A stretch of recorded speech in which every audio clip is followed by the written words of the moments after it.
For the past 3 years, we've been creating a documentary about mountain lions in the United States. For far too long, they've been feared, misunderstood, and driven to the edges of their native range. So we set out to tell their true story, believing that we knew what we'd find. But after years of chasing these ghosts of the forest, we came face to face with something we'd never expected.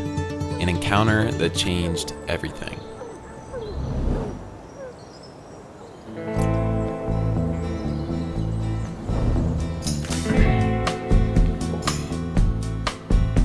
So our story really started in 2022 when I was ending a very short career in real estate marketing.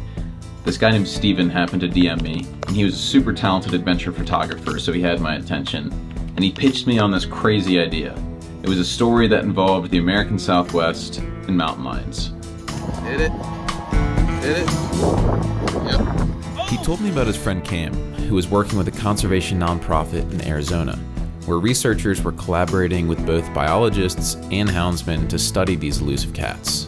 Through trail cams, tracking, and GPS collaring, they were gathering real data in the field. They both believed there was a story worth telling, and to be honest, it didn't take much to convince me. As we prepared for our first filming trip, I started researching. The more I read, the more shocked I became. Not just by how misunderstood mountain lions are, but how brutally we've treated predators in this country for over a century. Residents of Salinas, California are on alert. A mountain lion was spotted near homes and businesses. People had been told to shelter in place for a time. First thing I did, I locked my doors. In front of stores, hiding behind bushes. I hope it doesn't hurt nobody. Before we could tell a new story, we had to understand the old one. For generations, mountain lions have been cast as villains, ghosts in the trees, lurking threats. In reality, they avoid humans at all costs. In Mark Elbrock's The Cougar Conundrum, he states that over 118 years, mountain lions have killed approximately equal numbers of people to what cows and dogs kill in the United States every single year. Deer kill up to 5 people and injure hundreds each year in the United States in physical attacks. But there are never media alerts warning people that a deer has been spotted lingering in a city park or wandering through someone's backyard. Between 1978 and 1995, 37 people were killed by vending machines, which is nearly double the number killed by mountain lions over a time period 6 times longer. It's a dangerous world out there, but mountain lions pose little risk when compared to all the other dangers. And yet, history tells a tale of fear turned to policy. Government bounties on predators, widespread eradication campaigns, and legendary hunters like Ben Lilly who made a name by wiping them out. This is the foundation we inherited, a legacy of fear, but we hoped our film might help to write a different chapter. So our journey began with a flight to Albuquerque, New Mexico, and then a 3-hour drive to a small town in Arizona named Eager that was going to be our home for the week. And honestly, that drive was so exciting. It was the start of the trip, and it really felt like we were taking a step back into an old Western film. Pronghorn grazing the plains, red rock ridges fading into distant storms, and the crisp promise of adventure in the air. Get in the car, let's go! So we had a tight plan: interviews, B-roll, and of course, getting footage of a capture of the mountain lion. And as every good documentary filmmaker knows, everything probably will go perfectly, and it will go your way.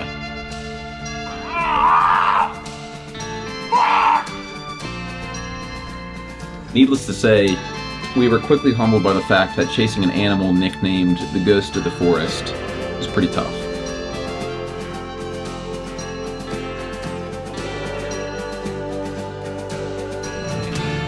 The real surprise wasn't just the lions, it was who we were working with. Mountain lion hunters, professional houndsmen, the very people I'd assume were on the other side of the story.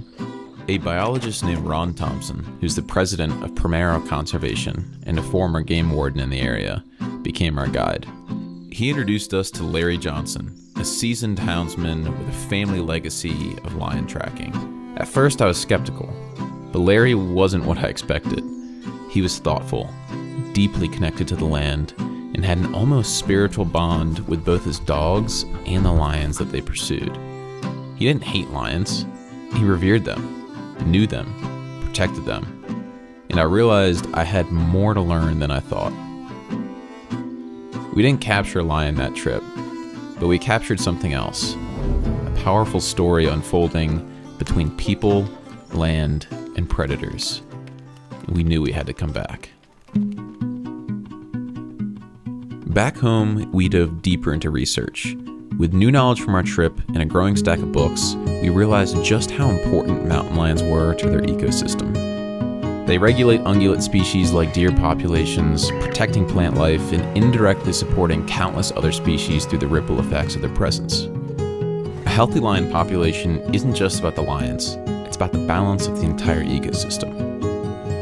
So we regrouped. Countless Zoom calls and late nights led to a new plan. We pooled our PTO time, booked our return flights, and geared up for a second shoot. But this time, the conditions would be a little different.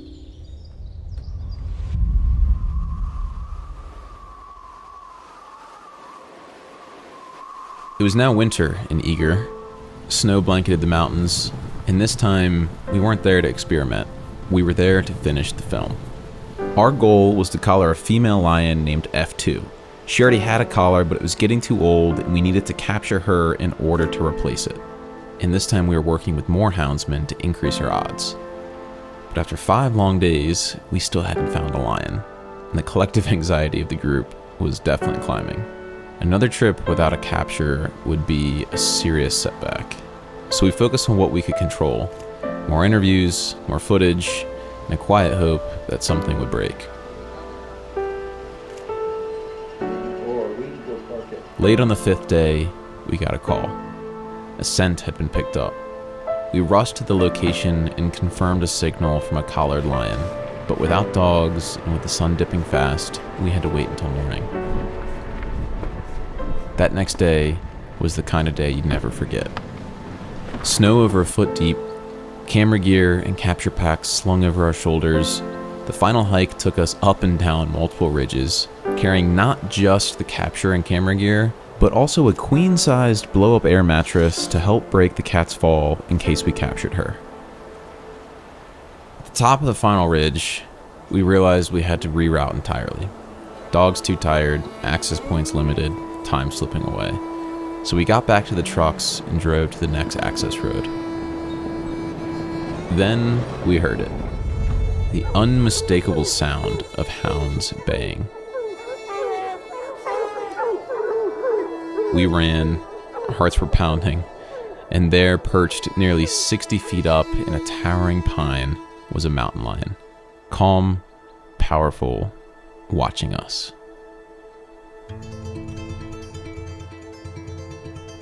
In that moment, cameras rolling, hearts full, maybe a tear or two shed, we all stood still.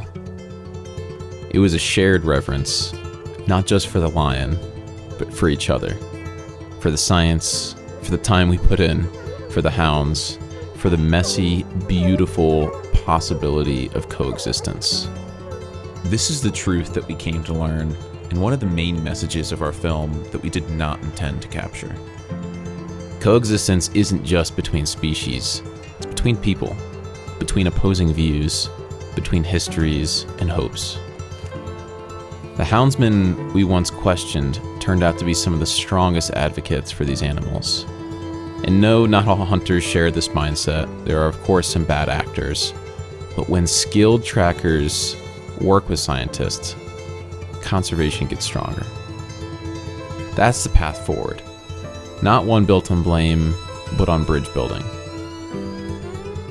And if you want to know what happened with F2 and how the rest of the capture went down, you're just going to have to wait and watch the film when it comes out.